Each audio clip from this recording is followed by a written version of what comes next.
नमस्कार, तुसीं देख रहे दैनिक सवेरा टीवी। तो दैनिक सवेरा टीवी अज जोशीमठ तो तकरीबन 20 किलोमीटर अगे जिथों धौली गंगा नदी जिहड़ी है उहदा सोर्स बिल्कुल नज़दीक तो दिखता है, असीं उत्थे पहुंचे हुए हैं। उस नदी ते ही Tapovan Vishnugad hydro power project जिहड़ा लगाया जा रहा है। ये 520 मैगावाट का प्रोजैक्ट हैगा जिहड़ा बहुत वड्डे पद्धर ते काम चल रहा है। 2002 दे विच इस दा खाका तैयार किया गया सी और 2005 दे विच केंद्रीय मंत्री उस वेले दे केंद्रीय मंत्री जिहड़े सी उन्हां ने इस दा नींह पत्थर रखिया सी। ये 20 किलोमीटर दूर जिहड़ा जोशीमठ तो अगे जिथों इस धौली गंगा नदी ते जिस ते प्रोजैक्ट बन रहा है उहदा सोर्स है, असीं उत्थे पहुंचण दी कोशिश कीती है। ये तुसीं देख सकदे हो, इस सामने जिहड़ा पिंड है इस पिंड नूं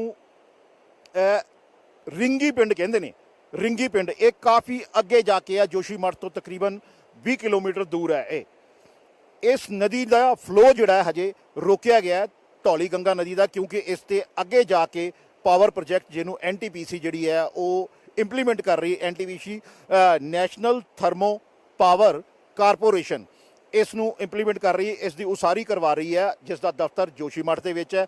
इस प्रोजैक्ट के कुछ शॉट्स असीं तुहानूं दिखावांगे, लेकिन क्योंकि इस दे अंदर जाण की इजाज़त जिहड़ी है वो नहीं दी गई। क्यों दरअसल नैशनल डिजास्टर मैनेजमेंट अथॉरिटी ने हाल ही दे विच यानी अजकल दे विच ही एक लैटर जारी किया जिस च यह कहा गया है कि किसी नूं भी जोशीमठ के जिहड़े मौजूदा हालात है उस दियां तस्वीरां लैण की इजाज़त ना दी जाए। इस करके इस पावर प्रोजैक्ट का जिहड़ा काम उत्थे चल रहा उस दे बिल्कुल नज़दीक तो सानू शूट करने की इजाज़त नहीं दी गई। तो असी 20 किलोमीटर अगे आए हैं जिथों धौली गंगा नदी जिहड़ी है वो आ रही है। हालांकि इसका सोर्स जिहड़ा हैगा, इसका उद्गम जिहड़ा आपां कहने शुरुआत जिहड़ी हैगी है वो इस तो बहुत अगे है, लेकिन 20 किलोमीटर के करीब जिहड़ा है जिथों ये ज़्यादा नज़र आ सकती है असी उत्थे पहुँचे हैं।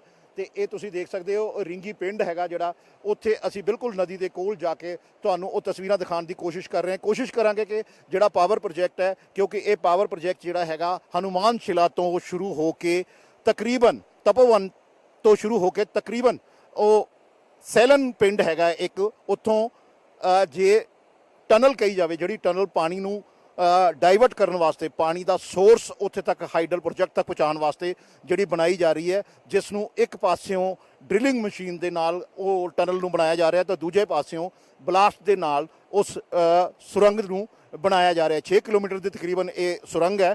तो इस सुरंग के जरिए इस पानी का सोर्स जिहड़ा है वो उत्थे तक पहुँचाया जाना है उस हाइड्रो प्रोजैक्ट तक। ये तुसीं देख सकते हो ये वो नदी है धौली गंगा नदी जिथों असी इस वेले खड़े होकर तुहानूं तस्वीरां दिखाने की कोशिश कर रहे हैं। दैनिक सवेरा ही एक अजिहा पंजाबी मीडिया का चैनल है जिहड़ा इन्नी दूर तक पहुँच के अपने दर्शकों नूं अपने जिहड़े जुड़े हुए लोगों नूं ये तस्वीरां दिखाने की कोशिश कर रहा है, क्योंकि हर इंसान जिहड़ा है हर जिहड़ा साडा दर्शक है वो इत्थे तक नहीं पहुँच कर सकता। जोशीमठ तक तो हर बंदा तकरीबन आ सकता है, क्योंकि उत्थे एक आबादी है, उत्थे एक वड्डी वसों है, उत्थे आ सकता है, उन्होंने टूरिस्ट प्लेस भी मन्निया जाता है। लेकिन जिथे असी पहुँचे हुए हैं इत्थे तक आना हर बंदा नहीं आता, क्योंकि राह दे विच तकरीबन सड़कां जिहड़ियां है वो ना दे बराबर है और इसनूं ये ध्यान रखना पैंदा है इत्थे आउण वास्ते बड़ा केयरफुली जिन्होंने कहने बड़े ध्यानपूर्वक इत्थे तक पहुँचना पैंदा है। असीं तुहानूं होर भी जिहड़ा कोशिश करांगे कि इस हाइड्रो प्रोजैक्ट का जिहड़ा शुरुआत है जिथों उत्थों नज़दीक दी तस्वीरां तुहानूं दिखाइए और वो पिंड जिहड़ा सेलन पिंड उत्थे जाके भी असी जिथों वो सुरंग निकलनी है। कहा जा रहा है कि पूरा जिहड़ा जोशीमठ है वो उस सुरंग के उपर वसिया होया। इस करके जदों वो थल्ले सुरंग की ड्रिलिंग हुंदी है या सुरंग नूं ब्लास्ट नाल पत्थर तोड़ के कड्ढण की कोशिश की जाती है तो उस वेले ये दरारां जिहड़ियां पै रहीआं, ये लोगों का कहना है। हालांकि ਸਰਕਾਰ ਜਿਹੜੀ ਹੈ, ਕੇਂਦਰ ਗਵਰਨਮੈਂਟ ਹੈ ਜਿਹੜੀ, ਸੈਂਟਰ ਗਵਰਨਮੈਂਟ ਹੈ ਜਿਹੜੀ, ਉਹ ਇਸ ਦੀ ਜਾਂਚ ਕਰਵਾ ਰਹੀ ਹੈ ਔਰ ਕਹਿ ਰਹੀ ਕਿ ਜਾਂਚ ਖਤਮ ਹੋਣ ਤੋਂ ਪਹਿਲਾਂ ਕਿਸੇ ਨੂੰ ਵੀ ਇਸ ਦੀ ਇਜਾਜ਼ਤ ਨਾ ਦਿੱਤੀ ਜਾਵੇ ਕਿ ਉਹ ਇਹ ਤਸਵੀਰਾਂ ਜਿਹੜੀਆਂ ਹੈਗੀਆਂ ਉਹ, ਹਾਲਾਂਕਿ ਇਸੇ ਕਰਕੇ ਅਸੀਂ ਪਾਵਰ ਪ੍ਰੋਜੈਕਟ ਦੀਆਂ ਤਸਵੀਰਾਂ ਜਿਹੜੀਆਂ ਨਜ਼ਦੀਕ ਤੋਂ ਤੁਹਾਨੂੰ ਨਹੀਂ ਦਿਖਾਈਆਂ, ਔਰ ਕਿਉਂਕਿ ਉਹ ਸੁਰੰਗ ਦੇ ਤਾਂ ਬਿਲਕੁਲ ਨੇੜੇ ਜਿਹੜਾ ਹੈ ਉਹ ਜਾਣ ਨਹੀਂ ਦਿੱਤਾ ਜਾ ਰਿਹਾ। ਤੁਸੀਂ ਇਹ ਤਸਵੀਰਾਂ ਦੇਖ ਸਕਦੇ ਹੋ, ਜਿਹੜੀ ਨਦੀ ਤੇ ਪੁਲ ਬਣਾਇਆ, ਜਿਹੜੀ ਨਦੀ ਤੇ ਉਹ ਹਾਈਡਰੋ ਪ੍ਰੋਜੈਕਟ ਲਾਇਆ ਜਾ ਰਿਹਾ ਹੈ, ਉਹ ਤੁਹਾਨੂੰ ਦਿਖਾਉਣ ਦੀ ਅਸੀਂ ਕੋਸ਼ਿਸ਼ ਕਰ ਰਹੇ ਹਾਂ। ਕਾਫੀ ਅੱਗੇ ਤੋਂ, ਤਕਰੀਬਨ 20 ਕਿਲੋਮੀਟਰ ਅੱਗੇ ਤੋਂ ਅਸੀਂ ਉਹ ਦਿਖਾਉਣ ਦੀ ਕੋਸ਼ਿਸ਼ ਕਰ ਰਹੇ ਹਾਂ, ਔਰ ਕੋਸ਼ਿਸ਼ ਕਰਾਂਗੇ ਕਿ ਤੁਹਾਨੂੰ ਜਿੱਥੋਂ ਉਹ ਸੁਰੰਗ ਨਿਕਲ ਕੇ ਜਿਸ ਪਿੰਡ ਸੇਲਨ ਪਿੰਡ ਤੱਕ ਜਾਣੀ ਹੈ, ਉੱਥੇ ਅਸੀਂ ਇਹ ਉੱਤਰਾਖੰਡ ਦਾ ਇਲਾਕਾ ਹੈ। ਉੱਤਰਾਖੰਡ ਜਿਹੜਾ ਬਿਲਕੁਲ ਚਾਈਨਾ ਬਾਰਡਰ ਦੇ ਨਾਲ ਲੱਗਦਾ। ਤੁਸੀਂ ਭਾਰਤ ਦੇ ਨਕਸ਼ੇ ਦੇ ਵਿੱਚ ਜੇ ਇਸ ਪ੍ਰੋਜੈਕਟ ਦੀ ਤਸਵੀਰ ਦੇਖੋਗੇ ਤਾਂ ਤੁਹਾਨੂੰ ਲੱਗੇਗਾ ਕਿ ਚਾਈਨਾ ਦੇ ਬਾਰਡਰ ਦੇ ਨਾਲ ਤਕਰੀਬਨ ਇਹ ਜਿਹੜਾ ਪ੍ਰੋਜੈਕਟ ਜਿਹੜਾ ਹੈ, ਇਸ ਪ੍ਰੋਜੈਕਟ ਦਾ ਕੰਮ ਜਿੱਥੇ ਚੱਲ ਰਿਹਾ ਹੈ ਉਹ ਚਾਈਨਾ ਦੇ ਬਾਰਡਰ ਤੋਂ ਕੋਈ ਬਹੁਤ ਜ਼ਿਆਦਾ ਦੂਰ ਨਹੀਂ ਹੈ, ਬਿਲਕੁਲ ਨਜ਼ਦੀਕ ਹੈ। ਔਰ ਇਸ ਪ੍ਰੋਜੈਕਟ ਨੂੰ ਇੱਕ ਸੁਰੱਖਿਆ ਦੇ ਮੱਦੇਨਜ਼ਰ ਵੀ ਜਿਹੜਾ ਦੇਖਿਆ ਜਾ ਰਿਹਾ ਹੈ, ਬਾਰਡਰ ਏਰੀਆ ਦਾ ਹੋਣ ਕਰਕੇ ਸੁਰੱਖਿਆ ਦੇ ਮੱਦੇਨਜ਼ਰ, ਕਿਉਂਕਿ ਇੱਥੇ ਸਾਰਾ ਕੰਕਰੀਟ ਦਾ ਕੰਮ ਜਿਹੜਾ ਹੈ ਹੋਣਾ, ਜਿਸ ਨਾਲ ਬਾਰਡਰ ਵੀ ਜਿਹੜਾ, ਬਾਰਡਰ 'ਚ ਸੁਰੱਖਿਆ ਜਿਹੜੀ ਹੈ ਉਹ ਮਜ਼ਬੂਤ ਹੁੰਦੀ ਹੈ। ਅਸੀਂ ਹੋਰ ਤਸਵੀਰਾਂ ਵੀ ਤੁਹਾਨੂੰ ਦਿਖਾਵਾਂਗੇ।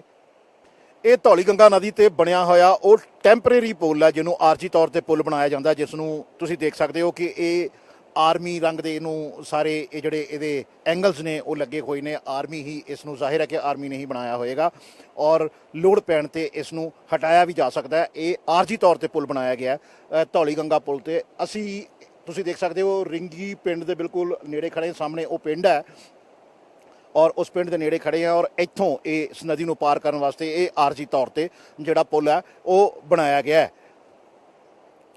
ਇਸ ਤੋਂ ਅੱਗੇ ਵੀ ਹਾਲਾਂਕਿ ਤਕਰੀਬਨ 34 ਕਿਲੋਮੀਟਰ ਦੂਰ ਇੱਕ ਹੋਰ ਪਿੰਡ ਹੈ, ਸ਼ਾਇਦ ਉਸ ਦਾ ਨਾਮ ਮਨੌਲੀ ਹੈ ਜਾਂ ਐਸੇ ਕੁਝ ਪਿੰਡ ਦਾ ਨਾਂ ਹੈ, ਲੇਕਿਨ ਇਸ ਪਿੰਡ ਤੋਂ ਬਾਅਦ ਇਸ ਨੂੰ ਆਰਜੀ ਤੌਰ ਤੇ ਵੱਖਰਾ ਕਰਨ ਵਾਸਤੇ ਇਹ ਪੁਲ ਜਿਹੜਾ ਆ ਉਹ ਟੈਂਪਰੇਰੀ ਪੁਲ ਬਣਾਇਆ ਗਿਆ, ਕਿਉਂਕਿ ਇਸ ਤੋਂ ਕੁਝ ਹੀ ਕਿਲੋਮੀਟਰ ਦੀ ਦੂਰੀ ਤੇ ਬਾਰਡਰ ਹੈ ਜਿਹੜਾ ਉਹ ਲੱਗਦਾ ਹੈ, ਤਿੱਬਤ ਦਾ ਬਾਰਡਰ ਲੱਗਦਾ ਹੈ, ਚਾਈਨਾ ਜਿੱਥੇ ਬਿਲਕੁਲ ਨਾਲ ਹੈ। ਇਸ ਕਰਕੇ ਇਸ ਪੁਲ ਨੂੰ ਇੱਥੇ ਆਰਜੀ ਤੌਰ ਤੇ ਬਣਾਇਆ ਗਿਆ ਹੈ।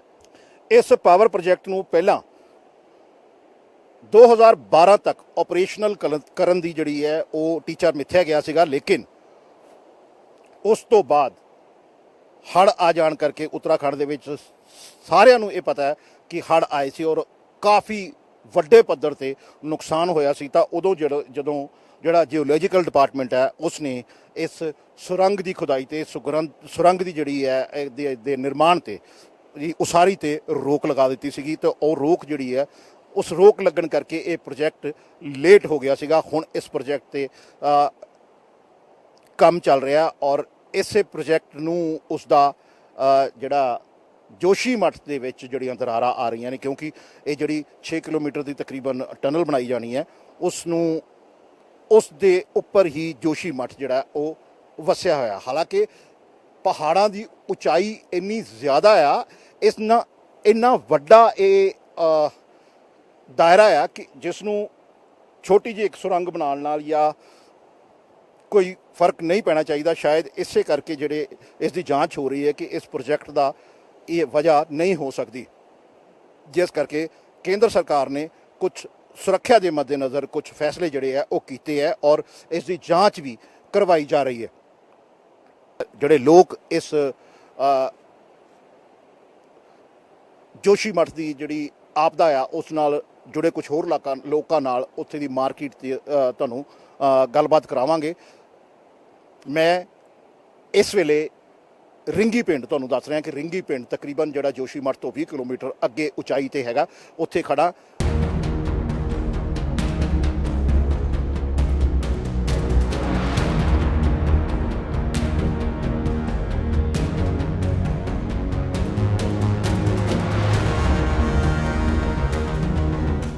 ਤਪੋਵਨ ਵਿਸ਼ਨੂਗੜ੍ਹ ਹਾਈਡਰੋ ਪਾਵਰ ਪ੍ਰੋਜੈਕਟ ਦਾ ਇਹ ਮੁੱਢਲਾ ਪੜਾਅ ਹੈ ਜਿਹੜਾ ਤੁਸੀਂ ਪਿੱਛੇ ਦੇਖ ਰਹੇ ਹੋ।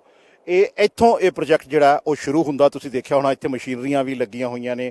ਹੋਰ ਇੱਥੇ ਤਕਰੀਬਨ ਜਿਹੜੀ ਉਹਨਾਂ ਨੇ ਕਟਾਅ ਕੀਤਾ ਹੈ ਜਾਂ ਪੱਥਰਾਂ ਨੂੰ ਤੋੜਿਆ ਹੈ, ਉਹਨਾਂ ਨੂੰ ਕ੍ਰਸ਼ ਕਰਕੇ ਕੰਕਰੀਟ ਤਿਆਰ ਕੀਤੀ ਹੈ। ਉਸ ਤੋਂ ਬਾਅਦ ਇਹ ਪਹਿਲੇ ਪੜਾਅ ਤੇ ਜਿਹੜਾ ਇਹਨਾਂ ਨੇ ਇੱਕ ਹਾਈਡਲ ਛੋਟੇ ਗੇਟ ਲਾਏ ਆ, ਉਹ ਵੀ ਤੁਹਾਨੂੰ ਸਾਹਮਣੇ ਨਜ਼ਰ ਆ ਰਹੇ ਹੋਣੇ ਆ। ਇੱਥੋਂ ਇਹ ਪ੍ਰੋਜੈਕਟ ਸ਼ੁਰੂ ਹੋ ਕੇ ਤਕਰੀਬਨ 6 ਕਿਲੋਮੀਟਰ ਦੇ ਵਿੱਚ ਇਹ ਪ੍ਰੋਜੈਕਟ ਚੱਲਦਾ ਹੈ ਔਰ ਇਹਦੇ ਵਿੱਚ ਹੀ ਉਹ ਸੁਰੰਗ ਉਹ ਆਉਂਦੀ ਹੈ ਜਿਸ ਦਾ ਨਿਰਮਾਣ ਹੋ ਰਿਹਾ ਹੈ, ਜਿਸ ਨੂੰ NTPC ਬਣਾ ਰਿਹਾ ਹੈ ਔਰ ਉਸ ਸੁਰੰਗ ਦੇ ਜ਼ਰੀਏ ਇਸ ਦਰਿਆ ਦਾ, ਇਸ ਨਦੀ ਜਿਹੜੀ ਹੈ ਇਹ ਧੌਲੀ ਗੰਗਾ ਜਿਹੜੀ ਨਦੀ ਹੈ, ਇਸ ਦਾ ਪਾਣੀ ਉਸ ਦੇ ਥਰੂ ਜਿਹੜਾ ਉਸ ਹਾਈਡਲ ਪਾਵਰ ਪ੍ਰੋਜੈਕਟ ਤੱਕ ਪਹੁੰਚਾਇਆ ਜਾਏਗਾ, ਜਿਸ ਪ੍ਰੋਜੈਕਟ ਨੂੰ ਲੈ ਕੇ ਰੌਲਾ ਪੈ ਰਿਹਾ ਹੈ ਕਿ ਇਸ ਪਾਵਰ ਪ੍ਰੋਜੈਕਟ ਕਰਕੇ ਹੀ ਜੋਸ਼ੀਮਠ ਦੀ ਅੱਜ ਇਹ ਸਥਿਤੀ ਹੈ। ਹਾਲਾਂਕਿ ਕੇਂਦਰ ਸਰਕਾਰ ਇਸ ਤੋਂ ਇਨਕਾਰ ਕਰ ਚੁੱਕੀ ਹੈ ਔਰ ਕੇਂਦਰ ਸਰਕਾਰ ਜੋਸ਼ੀਮਠ ਤੋਂ ਜਿਹੜੀਆਂ ਦਰਾਰਾਂ ਆ ਰਹੀਆਂ ਜੋਸ਼ੀਮਠ ਦੇ ਵਿੱਚ, ਉਸ ਨੂੰ ਲੈ ਕੇ ਕਾਫੀ ਗੰਭੀਰ ਹੈ। ਬਾਕਾਇਦਾ ਪ੍ਰਧਾਨ ਮੰਤਰੀ ਨੇ ਮੀਟਿੰਗਾਂ ਕੀਤੀਆਂ ਔਰ ਉਸ ਦੇ ਬਾਅਦ ਜਾਂਚ ਦੇ ਆਦੇਸ਼ ਜਿਹੜੇ ਆ ਦਿੱਤੇ ਗਏ ਹੈ। ਤੇ ਅੱਜ ਅਸੀਂ ਇਸ ਪ੍ਰੋਜੈਕਟ ਦੇ ਮੁੱਢਲਾ ਪੜਾਅ ਜਿੱਥੋਂ ਸ਼ੁਰੂ ਹੁੰਦਾ ਹੈ ਪ੍ਰੋਜੈਕਟ, ਉੱਥੇ ਖੜੇ ਹੋ ਕੇ ਦੈਨਿਕ ਸਵੇਰਾ ਜਿਹੜਾ ਹੈ ਪੰਜਾਬੀ ਦਾ ਪਹਿਲਾ ਮੀਡੀਆ ਜਿਹੜਾ ਇੱਥੇ ਪਹੁੰਚਿਆ ਹੈ, ਉਹ ਤੁਹਾਨੂੰ ਇਹ ਪਾਵਰ ਪ੍ਰੋਜੈਕਟ ਜਿਹੜਾ ਉਹ ਦਿਖਾ ਰਿਹਾ ਹੈ।